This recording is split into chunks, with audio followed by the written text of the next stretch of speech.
ನಾಗೇಶ್ ಅಣ್ಣನ ಕಲ್ಲೂರಿನ ಕೃಷಿಯ ಬಗ್ಗೆ ಸ್ವಲ್ಪ ಕೇಳಿದ ನೆನಪಿದೆ ಮೊನ್ನೆ. ಏನ್ ಕತೆ ಅದು? ಆಸಕ್ತಿ ಯಾಕೆ ಬಂತು? ಏನಾಗಿದೆ ಅಲ್ಲಿ? ನಾವು ಬಾಲ್ಯದಿಂದಲೂ ಕೃಷಿ ಪರಂಪರೆಯಲ್ಲೇ ಬೆಳೆದವರು. ನಾವು ಶಾಲೆಗೆ ಹೋಗುವ ಆರಂಭದಲ್ಲಿ ಕೃಷಿ ಕೆಲಸಗಳನ್ನು ಮಾಡ್ತಾ ಶಾಲೆಗೆ ಹೋಗಿ ಬೆಳೆದು ಬಂದವರು. ನಮ್ಮ ಹಿರಿಯರಲ್ಲಿ ಕೆಲಸ ಮಾಡ್ತಾಯಿದ್ದರು. ಆಮೇಲೆ ನಾವು ನಗರವಾಸಿಗಳಾಗಿ ನಗರಕ್ಕೆ ಬಂದೆವು. ನಮ್ಮ ಹಿರಿಯರು ಅಲ್ಲಿ ಕೃಷಿ ಕೆಲಸಗಳನ್ನು ಮಾಡ್ತಾಯಿದ್ದರು. ಆದರೆ ಹಿರಿಯರಾದ ಹಾಗೆ ಅವರ ಶಕ್ತಿ ಕುಂತದೆ ಮತ್ತು ಕೆಲಸಗಳನ್ನು ಮಾಡುವವರು ಇರುವುದಿಲ್ಲ. ಏನಾಯಿತು ಅಂದರೆ ನಮ್ಮ ಕೃಷಿ ಭೂಮಿಗಳೆಲ್ಲ ಹಡಿಲು ಬೀಳಲಿಕ್ಕೆ ಶುರುವಾಯಿತು. ನಮ್ಮ ಪರಂಪರೆಗಳನ್ನೆಲ್ಲ ಮುಂದುವರಿಸುವವರು ಇಲ್ಲ ಅಂತಾಯಿತು. ಯಾಕಂದರೆ ಕೃಷಿ ಅಂದ ತಕ್ಷಣ ಆ ಕೃಷಿಯ ಜೊತೆಗೆ ಬರುವಂಥ ನಮ್ಮ ನಂಬಿಕೆಗಳು, ನಡಾವಳಿಗಳು, ನಮ್ಮ ಬದುಕಿನ ರೀತಿಗಳು, ಬದುಕಿನ ಪಾಠಗಳೆಲ್ಲ ಇರ್ತವೆ ಅಲ್ಲಿ. ನಮ್ಮ ಸಂಪ್ರದಾಯಗಳಿರ್ತವೆ, ನಮ್ಮ ಬದುಕಿನ ರೀತಿಗಳಿರ್ತವೆ. ಅದೆಲ್ಲವೂ ಕೃಷಿಯೊಟ್ಟಿಗೆ ಅನ್ನೋ ಒಂದು ಅವಿನಾಭಾವ ಸಂಬಂಧವನ್ನು ಹೊಂದಿರ್ತವೆ. ಕೃಷಿ ನಾಶ ಆಗುವುದು ಅಂತ ಹೇಳಿದರೆ ನಮ್ಮ ಸಂಪ್ರದಾಯ, ನಮ್ಮ ಬದುಕಿನ ರೀತಿ ನೀತಿಗಳು ನಾಶ ಆಗುವುದು ಅಂತ ಅರ್ಥ. ನಮ್ಮ ಮನಸ್ಸು ಅರಳುವುದು ಬಿಟ್ಟು ಆ ಕೃಷಿ ಹೇಗೆ ಅರಳ್ತದೋ ನಮ್ಮ ಮನಸ್ಸು ಹಾಗೆ ಅರಳ್ತದೆ, ನಮ್ಮ ಬದುಕು ಹಾಗೆ ಅರಳ್ತದೆ. ಆ ಕೃಷಿ ನಾಶ ಆದರೆ ನಮ್ಮ ರೀತಿ ನೀತಿಗಳು ಬಾಡ್ತವೆ ಅಥವಾ ಅದು ಕೂಡ ನಾಶ ಆಗ್ತವೆ, ಮನಸ್ಸು ವಿಕಾರ ಆಗ್ತದೆ. ಇದು ಆಗಬಾರ್ದು ಒಂದು ಕಡೆ. ಆದರೆ ಇನ್ನೊಂದು ಕಡೆ ನಮ್ಮ ಕೃಷಿಯನ್ನು ಮಾಡುವಲ್ಲಿ ಒಂದು ದೊಡ್ಡ ವ್ಯಾಪಾರಿ ಮನೋಭಾವ ಇದೆ ಈಗ. ಅದು ಇತ್ತೀಚೆಗಿನ ಒಂದು 40 ವರ್ಷಗಳಿಂದ ವಿಪರೀತ ಆಗಿ ರಾಸಾಯನಿಕ ಗೊಬ್ಬರ ಮತ್ತು ರಾಸಾಯನಿಕ ವಸ್ತುಗಳನ್ನು, ರಾಸಾಯನಿಕ ಕೀಟನಾಶಕಗಳನ್ನು ಬಳಸದೆ ಕೃಷಿ ಆಗುವುದಿಲ್ಲ ಎನ್ನುವಂಥ ಒಂದು ಮನೋಭಾವವನ್ನು ಕೃಷಿಕರಲ್ಲಿ ಬಿತ್ತಿ ಅದನ್ನು ನಂಬುವಂತೆ ಮಾಡುವಲ್ಲಿ ಅವರು ಯಶಸ್ವಿಯಾಗಿದ್ದಾರೆ. ಇದರ ಹಿನ್ನೆಲೆಯಲ್ಲಿ ಇರುವುದೇನು ಅಂತ ಹೇಳಿದರೆ ರಾಸಾಯನಿಕ ಗೊಬ್ಬರಗಳ ಮತ್ತು ರಾಸಾಯನಿಕ ವಿಷವಸ್ತುಗಳ ಮಾರಾಟಗಾರರ ಹುನ್ನಾರ ಇರುವುದು. ನಮ್ಮ ಗೊಬ್ಬರ ಮತ್ತು ನಮ್ಮ ಕೀಟನಾಶಕಗಳನ್ನು ಹಾಕಿದರೆ ಮಾತ್ರ ನಿಮ್ಮ ಕೃಷಿಯಲ್ಲಿ ಮಾಡಲಿಕ್ಕೆ ಸಾಧ್ಯ ಎನ್ನುವ ಮನೋಭಾವವನ್ನು ಮತ್ತು ಒಂದು ಹಸಿ ಸುಳ್ಳನ್ನು ನಮ್ಮ ಕೃಷಿಕರಲ್ಲಿ ಬಿತ್ತಿಯಾಗಿದೆ. ಆದ್ದರಿಂದ ನಮ್ಮ ಕೃಷಿಕರೆಲ್ಲರೂ ಕೂಡ ಆ ಗೊಬ್ಬರವನ್ನು ಹಾಕಿದರೆ ಮಾತ್ರ ಕೃಷಿಯಾಗುವುದು ಎನ್ನುವಂಥ ಮನೋಭಾವವನ್ನು ಹೊಂದಿದ್ದಾರೆ. ಇದನ್ನು ನಾವು ಸುಳ್ಳಾಗಿಸಬೇಕು, ಸತ್ಯವನ್ನು ಹೇಳಬೇಕು, ಕೃಷಿಕರಿಗೆ ತೋರಿಸಬೇಕು. ಅದು ಹೇಗೆ? ನಾವು ನಮ್ಮ ಮಾತಿನಲ್ಲಿ ನಾವು ಮನಗರದಲ್ಲಿ ಕುಳಿತುಕೊಂಡು ಹೇಳಿದರೆ ಅದು ಆಗುವುದಿಲ್ಲ.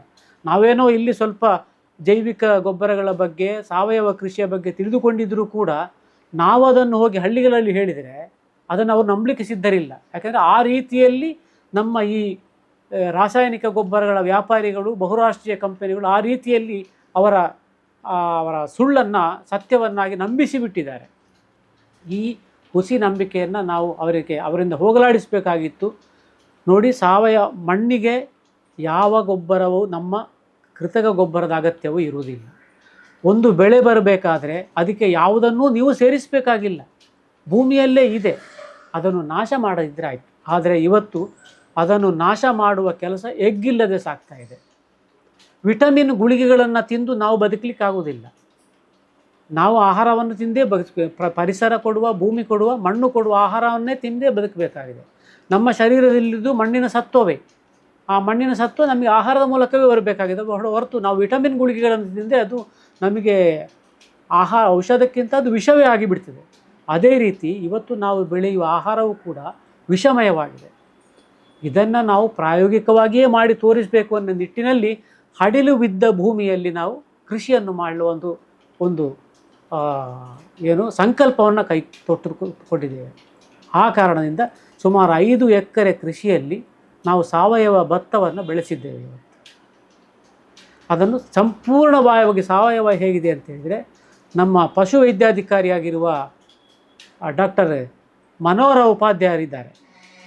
ಅವರು ಜೀವಾಮೃತ ಮತ್ತು ಈ ಕೆಲವು ಸಗಣಿಗಳು, ಉದಾಹರಣೆಗೆ ಕಾಟಿಯ ಸಗಣಿ ಇರ್ಬೋದು, ನಮ್ಮ ದನದ ಸಗಣಿ ಇರ್ಬೋದು, ಮತ್ತು ಈ ಆನೆಯ ಲದ್ದಿ, ಇವುಗಳ ಬ್ಯಾಕ್ಟೀರಿಯಾಗಳನ್ನು ಸಂಗ್ರಹಿಸಿ ಅವುಗಳ ಬ್ಯಾಕ್ಟೀರಿಯಾಗಳಿಂದ ಜೀವಾಮೃತವನ್ನು ತಯಾರಿಸಿ, ಸಗಣಿಯ ಇದರಿಂದ ಜೀವಾಮೃತ ತಯಾರಿಸಿ, ಹತ್ತಿಯ ಹಿಂಡಿ ಮತ್ತು ಬೇವಿನ ಹಿಂಡಿಗಳನ್ನು ಉಪಯೋಗಿಸಿಕೊಂಡು ಅದರಿಂದ ಗೊಬ್ಬರ ತಯಾರಿಸಿ, ಅದು ಬಾಸಲ್ ಡೋಸ್ ಅಂತ ಏನೋ ಒಂದು ಗೊಬ್ಬರವನ್ನು ತಯಾರಿಸಿದ್ದಾರೆ.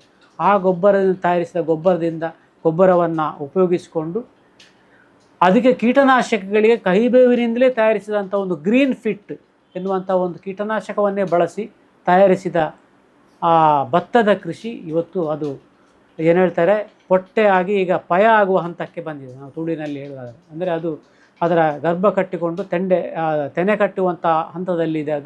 ಅದೀಗ ತೆನೆಗಳು ಬರುವಂಥ ಹಂತದಲ್ಲಿ ಈಗ ಇದೆ.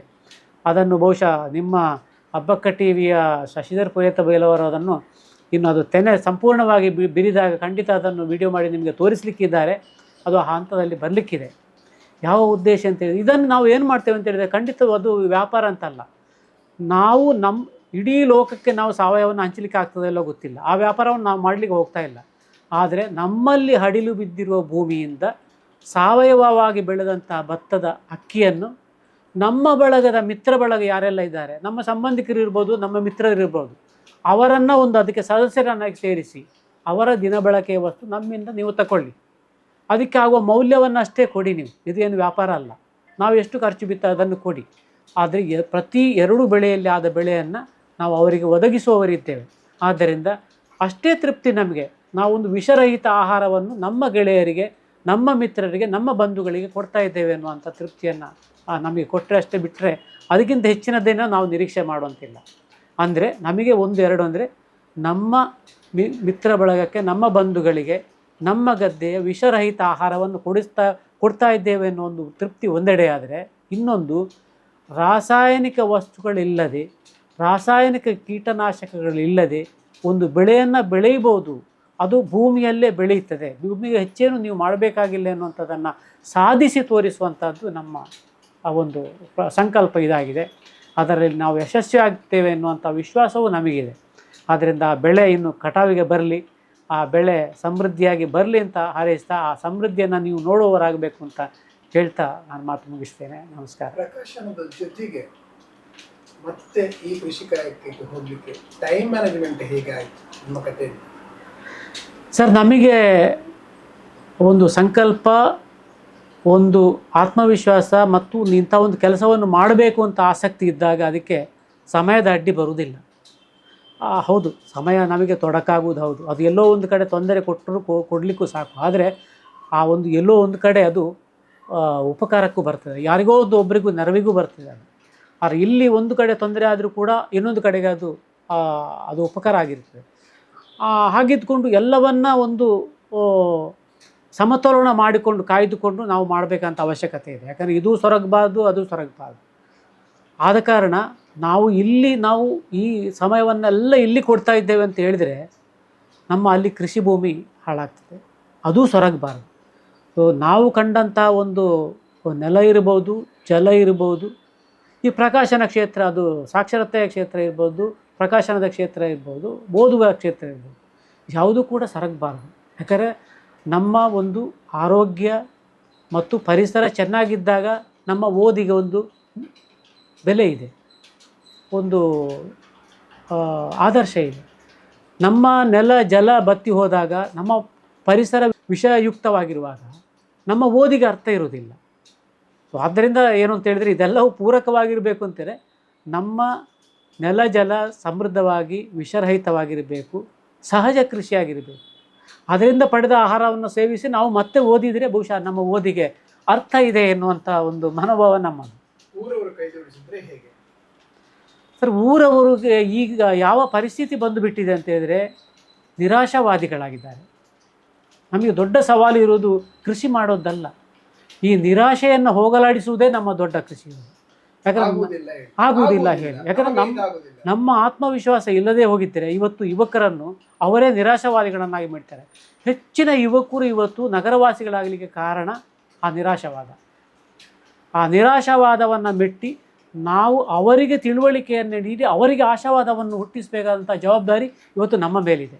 ಅದು ದೊಡ್ಡ ಸವಾಲು. ಅದು ಆ ಆಶಾವಾದವನ್ನು ನಾವು ಹುಟ್ಟಿಸ್ತೇವೆ. ಯಾಕಂದರೆ 2 ಬೆಳೆಯಲ್ಲಿ ಸಮೃದ್ಧವಾದ ಬೆಳೆ ಬಂತು ಅಂತಾದರೆ ಅವರ ನಿರಾಶಾವಾದ ತನ್ನಷ್ಟಕ್ಕೆ ನೀರಾಗ್ತದೆ, ಅವರ ಆಶಾವಾದವನ್ನು ಬೆಳೆಸ್ಕೊಳ್ತಾರೆ.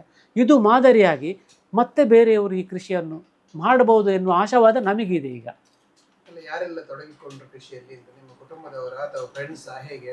ಕುಟುಂಬದವರು ಅನಿವಾರ್ಯವಾಗಿ ನಮ್ಮ ಜೊತೆ ಕೈ ಜೋಡಿಸಿದ್ದಾರೆ. ಯಾಕಂದರೆ ನಾವು ಇದರಲ್ಲಿ ಲಾಸ್ ಆಗಬಾರ್ದು, ನಾವು ಇದರಲ್ಲಿ ಲಾಸ್ ಆಗಬಾರ್ದು ಎನ್ನುವ ಒಂದು ಕಾಳಜಿ, ನಮ್ಮ ಮೇಲಿನ ಕಾಳಜಿ, ಕೃಷಿಯ ಮೇಲಿನ ಕಾಳಜಿ ಅಲ್ಲ ಇದ್ದರೂ ಕೂಡ ನಮ್ಮ ಮೇಲಿನ ಕಾಳಜಿಯಿಂದ ಅವರು ತೊಡಗಿಕೊಂಡರು, ಸಹಕಾರ ಕೊಟ್ಟರು. ಅವರಿಗೂ ಕೂಡ ಆಸೆ ಇತ್ತು ಒಳಗಿಂದ, ನಾವು ಒಳ್ಳೆಯ ಒಂದು ಕೃಷಿ ಭೂಮಿಯನ್ನು ಮತ್ತೆ ನಾವು ಹಿಂದಿನ ಕಾಲದಲ್ಲಿ ಹೇಗೆ ನೋಡಿದ್ದೆವು ಪುನಃ ಮರುಸೃಷ್ಟಿ ಅದನ್ನು ನಾವು ನೋಡಬೇಕೆನ್ನುವಂಥ ಆಸೆಯನ್ನು ಹೊಂದಿದ್ದರು. ಈಗ ಅದನ್ನು ನೋಡ್ತಾ ಇದ್ದಾರೆ. ಅವರಿಗೆ ಕೊಟ್ಟಂಥ ತೃಪ್ತಿ ನಮಗೂ ಸಹ ತನ್ನ ತೃಪ್ತಿ ಇದೆ. ವಿದ್ಯಾರ್ಥಿಗಳು ಯಾರಾದರೂ ಗದ್ದೆಗಳಿದ್ರೆ ಆ ಉದ್ದೇಶ ಇದೆ. ವಿದ್ಯಾರ್ಥಿಗಳಿಗೆ ಆ ಮಾದರಿಯನ್ನು, ಭೂಮಿ ಅಂದರೆ ಏನು, ಮಣ್ಣು ಅಂದರೆ ಏನು, ಅದನ್ನು ತಿಳಿಸುವಂಥ ಮತ್ತು ನೀರು ಅಂದರೆ ಏನು, ಅದು ಏನು ಅಂತೇಳಿ ತಿಳಿಸುವಂಥ ಒಂದು ಉದ್ದೇಶ ನಮಗಿದೆ. ವಿದ್ಯಾರ್ಥಿಗಳಿಗೆ ಪರಿಸರದ ಪಾಠವನ್ನು ನಾವು ಹೇಳಬೇಕಾಗಿದೆ. ಇವತ್ತು ಭೂಮಿಗೆ ನಾವು ರಾಸಾಯನಿಕ ಗೊಬ್ಬರ ಹಾಕಿದರೆ ಮಾತ್ರ ಭೂಮಿಯಲ್ಲಿ ಬೆಳೆ ಬರುವುದು ಅನ್ನುವಂಥ ಒಂದು ಸುಳ್ಳು ಜ್ಞಾನ ನಮ್ಮಲ್ಲಿ ಜನರಿಗಿದೆ. ಅದಲ್ಲ, ಭೂಮಿಯಲ್ಲಿ ಮಣ್ಣಿನಲ್ಲಿ ಎಲ್ಲವೂ ಇದೆ. ನಾನು ನಿಮ್ಮ ಮಣ್ಣಿನ ಒಂದು ಅದ್ಭುತವನ್ನು ನಾನು ನಿಮಗೆ ಎಲ್ಲವ ಅದ್ಭುತವನ್ನು ಹೇಳಲಿಕ್ಕೆ ಸಾಧ್ಯ ಇಲ್ಲ. ಯಾಕಂದರೆ ವಿಜ್ಞಾನಿಗಳೇ ನಾವು ಇವತ್ತು ತಿಳ್ಕೊಂಡದ್ದು 4% ನಾವು ತಿಳಿದುಕೊಂಡದ್ದು ಮಣ್ಣಿನ ಬಗ್ಗೆ. ವಿಜ್ಞಾನಿಗಳು ನಾವು ಎಷ್ಟೋ ಇಡೀ ಭೂಮಂಡಲದ ಬಗ್ಗೆ ಇಡೀ ವಿಶ್ವದ ಬಗ್ಗೆ ತಿಳ್ಕೊಂಡಿದ್ರೂ ಕೂಡ ನಾವು ಮಣ್ಣಿನ ಬಗ್ಗೆ ತಿಳ್ಕೊಂಡಿರುವುದು ಕೇವಲ 4% ಒಂದು ಉದಾಹರಣೆ ಮಾತ್ರ ನಾನು ಹೇಳ್ತೇನೆ ನಿಮಗೆ. ನಮ್ಮ ವಿಶ್ವದ ಒಟ್ಟು ಜನಸಂಖ್ಯೆಯ ಜೀವರಾಶಿ 1 ಚಮಚ ಮಣ್ಣಿನಲ್ಲಿದೆ. ಇದು ವಿಜ್ಞಾನಿಗಳು ಹಾಕಿದ ಲೆಕ್ಕಾಚಾರ, ನಾನೇನು ಉತ್ಪ್ರೇಕ್ಷೆಗೆ ಹೇಳ್ತಾ ಇಲ್ಲ. ನಮ್ಮ ವಿಶ್ವದಲ್ಲಿ ಇವತ್ತು ಸರಿಸುಮಾರು 800 ಕೋಟಿ ಜನಸಂಖ್ಯೆ ಇರ್ಬೋದು ಅಂತ ನನ್ನ ಅಂದಾಜು ಈಗಿನ ತಕ್ಷಣಕ್ಕೆ ನಾನು ಹೇಳಬೇಕಾದರೆ. ಆದರೆ 800 ಕೋಟಿಗಿಂತಲೂ ಹೆಚ್ಚು ಜೀವಾಣುಗಳು, ಮೈಕ್ರೋ ನ್ಯೂಟ್ರಿಯೆಂಟ್ಸ್ ಅಂತ ಹೇಳ್ತೇವೆ, 1 ಚಮಚ ಮಣ್ಣಿನಲ್ಲಿದೆ.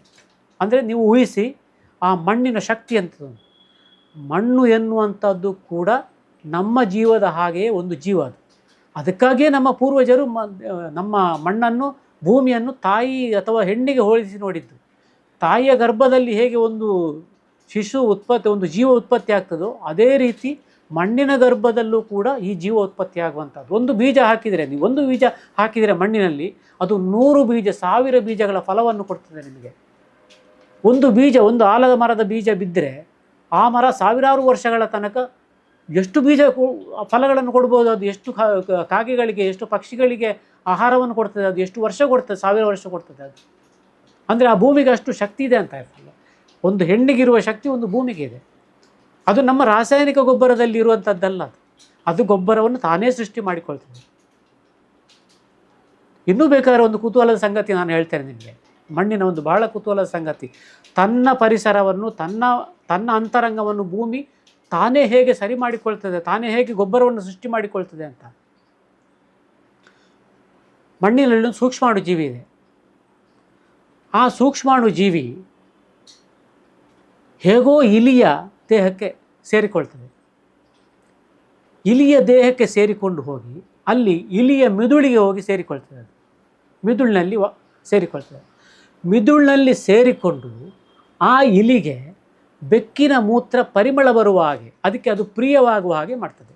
ಅಂದರೆ ಒಂದು ಅರ್ಥದಲ್ಲಿ ಅದರ ಮೆದುಳನ್ನೇ ಹೈಜಾಕ್ ಮಾಡಿಬಿಡ್ತದೆ ಅದು, ಆ ಜೀವಾಣು, ಮಣ್ಣಿನ ಜೀವಾಣು.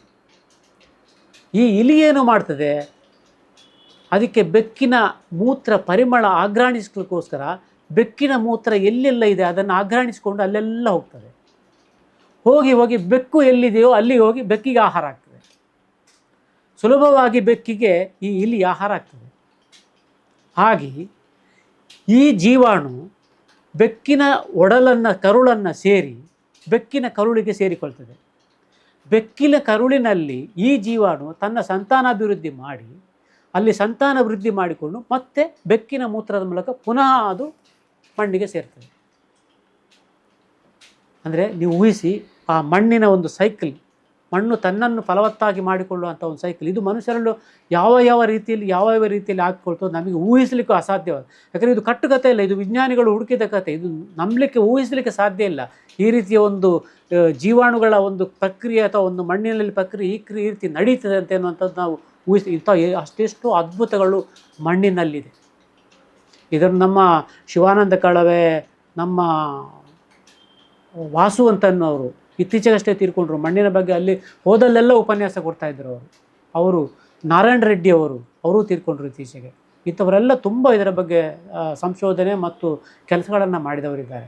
ಈ ಮಣ್ಣಿನ ಮಹತ್ವವನ್ನು ನಮ್ಮ ವಿದ್ಯಾರ್ಥಿಗಳು, ನಮ್ಮ ಯುವಜನರು ತಿಳ್ಕೊಳ್ಬೇಕಾಗಿದೆ. ಇವತ್ತು ನಾವು ಬರೀ ಕಾರ್ಪೊರೇಟ್ ಸ್ಟೈಲ್ಗಳ ಹಿಂದೆ ಹೋಗುವುದಲ್ಲ.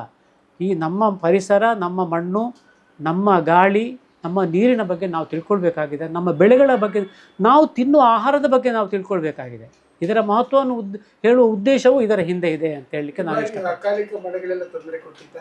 ಖಂಡಿತ ಹವಾಮಾನ ತುಂಬ ತೊಂದರೆ ಕೊಟ್ಟಿದೆ. ಹವಾಮಾನ ಯಾಕೆ ತೊಂದರೆ ಕೊಡ್ತಾ ಇದೆ ಅಂತೇಳಿದರೆ ಭೂಮಿ ಬಿಸಿ ಏರುವುದು. ಭೂಮಿ ಬಿಸಿ ಏರುವುದನ್ನು ನಾವು ಮಾಡಿದ ಪರಿಸರವನ್ನು ಹಾಳು ಮಾಡಿದ ರೀತಿಯಿಂದಾಗಿ ಭೂಮಿ ಬಿಸಿ ಏರ್ತಾ ಇದೆ.